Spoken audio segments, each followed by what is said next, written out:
Alam niyo, may kwento ako. Since Halloween naman, may kwento kong kababalaghan. Naabutan niyo ba yung panahon na may mga natitelevise, may mga taong nakakakita ng aparasyon, may naririnig na boses ng santo, ng Virgin Mary, may radyo, ganun. So yan sa amin nung unang panahon.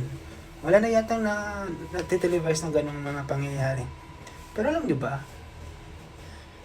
hindi ko alam kung maniniwala nyo sa akin, pero na-experience ko yun. I have a personal experience. May narinig akong boses. May narinig akong babaeng umiiyak. Hindi naman sa gabi. Hindi ko kayang i-identify siya as multo. Kasi nangyari yun ng umaga.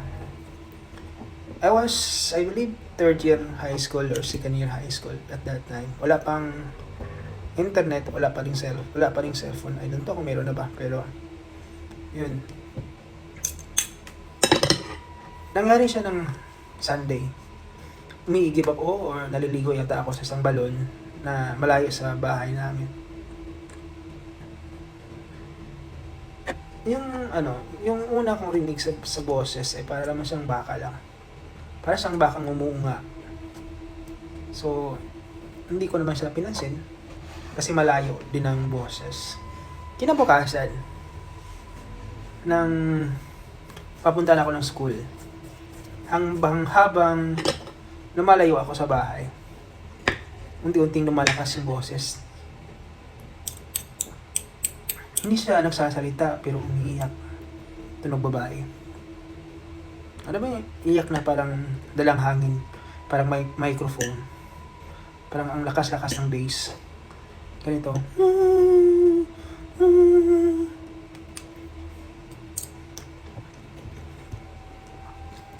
Grabe.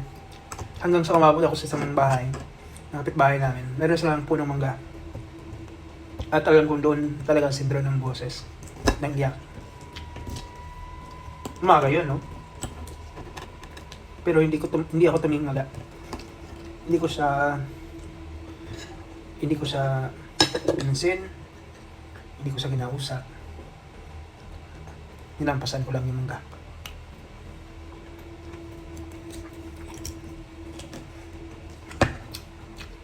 Hanggang papalayo na ako sa mangga, unti-unti namang nawawala or humihina yung boses, yung dinig, yung iyak.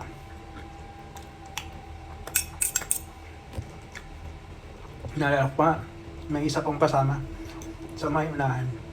May nakasama akong kapitbahay na parang first year high school, babae.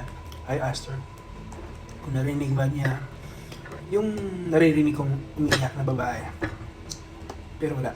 Ako lang talaga yung nakakarinig.